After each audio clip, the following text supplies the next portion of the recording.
देवराज ब्राह्मण चोरी करने के बाद भी भगवान शंकर के धाम गया है। उसका एक कारण था कि देवराज ब्राह्मण की माता एक लोटा जल शिव को समर्पित कर। इतना जल जम के बोलिए जरा, एक लोटा। और आप सबको कहूंगा, शिव मंदिर में प्रतिदिन एक लोटा पानी, एक लोटा जल अवश्य अवश्य चढ़ाना।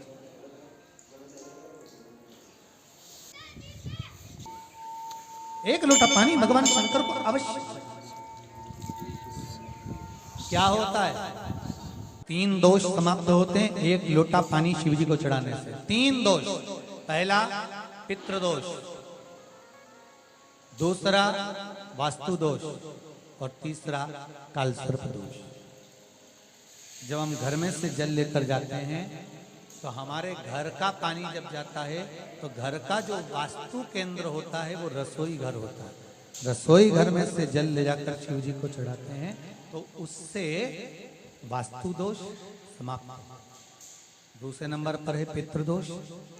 घर का जो मटका होता है, परिंडा होता है, हंडा होता है, वो पितरों का स्थान होता है। उस पितरों के स्थान पर जो जल भरा होता है उसमें से अगर भाग भगवान शिव को चढ़ाया जाए तो पितरों का देवता आर्यमा भगवान शंकर के कहने पर चलता है। इसलिए वो भाग जब शिव को प्राप्त होता है तो आर्यमा संतुष्ट होकर पितरों को भी फल प्रदान करता है। तीसरे नंबर पर कालसर्प दोष।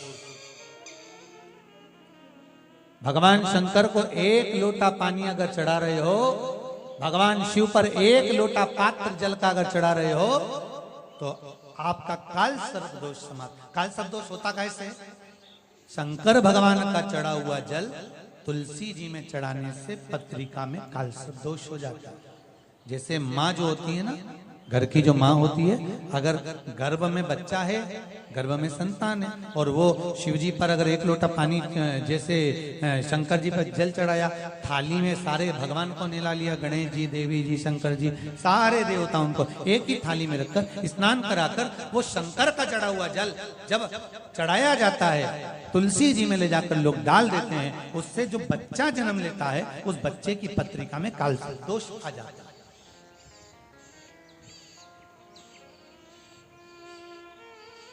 इसलिए शिव महापुराण की कथा कहती है सारे देवताओं को भले एक ही थाली में स्नान करा लो, एक ही पात्र में स्नान करा लो, पर देवाधिदेव महादेव को एक छोटे से पात्र में अलग से स्नान करा लेना चाहिए, अलग से।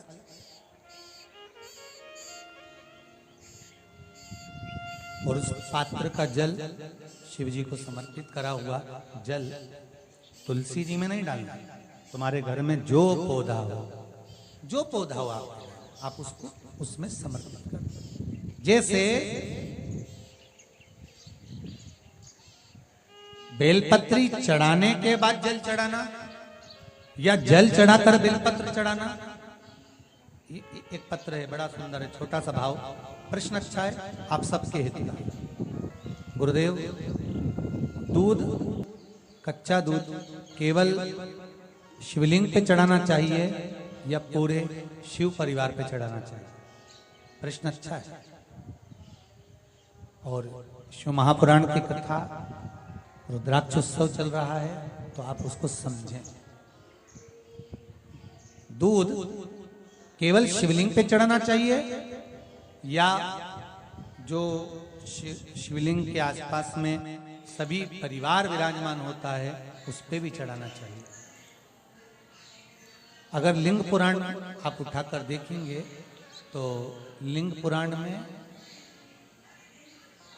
एक बड़ा सुंदर संवाद आता है जिसमें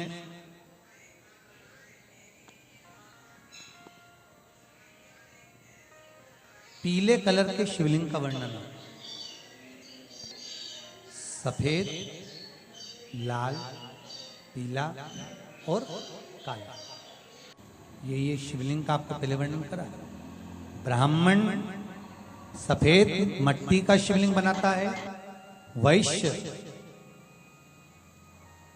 पीली मट्टी का शिवलिंग बनाता है, क्षत्रिय लाल मट्टी का शिवलिंग का निर्माण करता है, शूद्र काली मट्टी का शिवलिंग का निर्माण करता है। काली मिट्टी के शिवलिंग का निर्माण करता है। ये जो वर्णन किया गया है कि उसमें लिंग पुराण के अंतर्गत एक पीले शिवलिंग का वर्णन आता है कि पीला जो शिवलिंग होता है उस शिवलिंग का भाव कितना सुंदर बताया गया है। उसमें व्याख्यान वर्णन में आप अगर पढ़ेंगे देखेंगे लिंग पुराण के अंतर्गत तो उसमें आता है कि दूध जब आप देव अधिदेव महादेव के शिवलिंग पर समर्पित करते हो तो शिव महापुराण की कथा कहती है, लिंग पुराण कथा कहती है, नर्मदा पुराण, स्कंद पुराण, पद्म पुराण, अग्नि पुराण, सारी पुराणे वर्णन करती है, वराह पुराण, ब्रह्मवेत्ता पुराण, ये जितनी पुराणे सब वर्णन करती है कि जब शिवलिंग पर हम दूध चढ़ाते हैं तो केवल शंकर भगवान के शिवलिंग पर दूध चढ़ा देने से संपूर्ण परिवार पर दूध चढ़ जाता है। अलग से हमें कहीं चढ़ाने की जरूरत नहीं, अलग से हमें कहीं दूध ले जाकर चढ़ाने की जरूरत नहीं कि हमें गणेश जी को अलग से चढ़ाना पड़ेगा, देवी जी को अलग से चढ़ाना पड़ेगा, कार्तिकेय जी को अलग से चढ़ाना पड़ेगा या नंदी को अलग से चढ़ाना पड़ेगा। तो जो प्रश्न करा है जन्ना जी अग्रवाल जी ने, जयपुर राजस्थान से हैं, सुंदर प्रश्न करा है।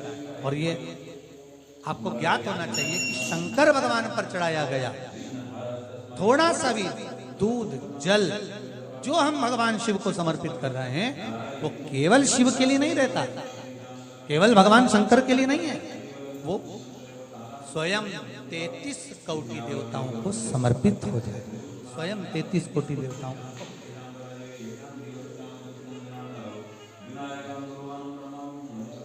अलग से देने की जरूरत नहीं है।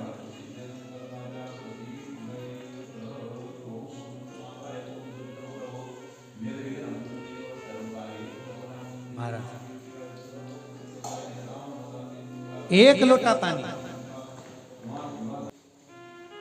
बेलपत्री आप शिवलिंग पर पहले चढ़ा रहे हैं, उसके बाद जल चढ़ा रहे हैं। दूसरा, जल चढ़ाने के बाद बेलपत्र चढ़ा रहे हैं।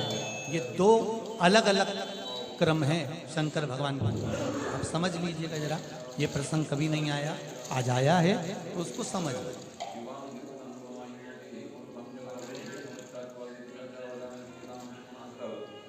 पहले बेलपत्र, उसके बाद में जल जो चढ़ाया जाता है, ये रोग मुक्ति के लिए चढ़ाया जाता है। काय के लिए चढ़ाते हैं? रोग के निवारण, रोग मुक्ति के। जैसे कोरोना महामारी के अंतर्गत अपन सबने स्मरण किया है ऑनलाइन शिव महापुराण में कि एक वर्णन किया था कि अगर ज्यादा स्वास्थ्य गड़बड़ हो रहा है तो एक लोटा दूध था और एक लोटा पानी बेलपत्र रखकर फिर चढ़ाने का उस समय पर वर्णन किया था। आप लोगों ने, कई लोगों ने उसको किया भी और उसका लाभ आपको मिला। उसी तरह आप शिव मंदिर में जाकर दर्शन करेंगे तो दो चीजें अपने को दर्शन करने को मिलेगी। एक भक्त आता है शंकर जी के मंदिर में, लोग भाव से पहुंचते हैं तो पहले वो क्या करते हैं, पहले बेलपत्री चढ़ा देते हैं, फिर जल चढ़ा देते हैं। और एक भक्त जो शिव मंदिर में पहुंचता है पहले जल चढ़ाता है फिर बेलपत्र चढ़ाता है। दोनों का अलग अलग क्रम है, दोनों का अलग अलग भाव वर्णन। पहला, अगर बेलपत्र चढ़ाया है और उसके बाद अगर आप शंकर भगवान पे जल चढ़ा रहे हो तो ये रोग मुक्ति के लिए होता है। जैसे बड़े रोग किसी को हो जाए, रोग किसी को घेर ले तो वो बेलपत्री चढ़ाने के बाद फिर जल चढ़ाएगा तो उसको रोग थम जाएगा और फिर वो रोग आगे नहीं बढ़ेगा, आगे नहीं बढ़ेगा। रोगों को थामने के लिए बेलपत्री पहले, फिर जल। और जब कुछ कार्य के लिए आप, सिद्धता के लिए आप, अच्छे कार्य के लिए आप, मन की प्रसन्नता के लिए, आनंदता के लिए आप शिव आराधना कर रहे हो, आप शंकर की आराधना कर रहे हो तो आप जल चढ़ाकर फिर बेलपत्री चढ़ाए, उसका लाभ आनंद में। आपने जल चढ़ाया उसके बाद बेलपत्र,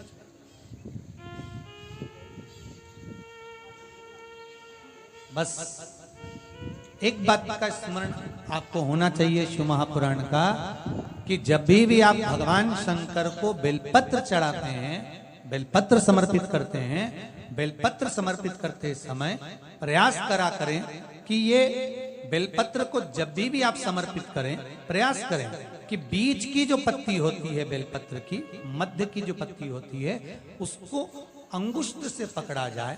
उसके बाद में आप फिर बेलपत्री को शिव पर समर्पित करें, प्रयास करिए। बेलपत्र जो हम भगवान शंकर को समर्पित करते हैं, उसका मध्य जो भाग होता है, बेलपत्री का जो 3 देवताओं का मध्य जो भाग होता है, उसको पकड़कर बेलपत्री को शिव को समर्पित करना चाहिए। पूर्व की कथाओं में यह भी वर्णन किया है कि बेलपत्री की डंडी का मुख कहां होना चाहिए। पूर्व की कथाओं में यह भी बताया गया है कि बेलपत्री की तीनों डंडियों के बीच में, तीनों पत्तियों के बीच में जो खाली जगह होती है, डंडी होती है, उसका क्या महत्व है, ये पूर्व की कथा में पहले बता चुके। पर आज जो क्रम चल रहा है कथा का, उसमें अपन जो समझ रहे हैं वो ये होना चाहिए कि आप किस कामना से जल चढ़ा रहे हैं, आपके जल चढ़ाने का क्रम क्या है। अगर आप रोग मुक्ति के लिए चढ़ा रहे हैं तो पहले बेलपत्र चढ़ेगी, फिर जल चढ़ेगा। आप कार्य सिद्धि के लिए चढ़ा रहे हैं, पहले जल चढ़ेगा, फिर बेलपत्र चढ़ेगी। और यदि कोई विशेष कार्य है आपका, जो आपको भगवान शंकर से जाकर कहना है, कोई विशेष कार्य, जैसे ब्रह्मलोक में ब्रह्मा है, वैकुंठ में भगवान विष्णु है, पर संसार सागर में, ब्रह्मांड में, मृत्यु लोक में अगर कोई देव है तो वो देव अधिदेव महादेव, वो देव अधिदेव महादेव, दूसरा नहीं।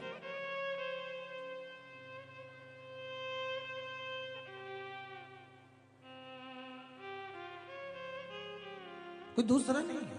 इसको एक भरोसा होता है शंकर का, भगवान का एक भरोसा होता है,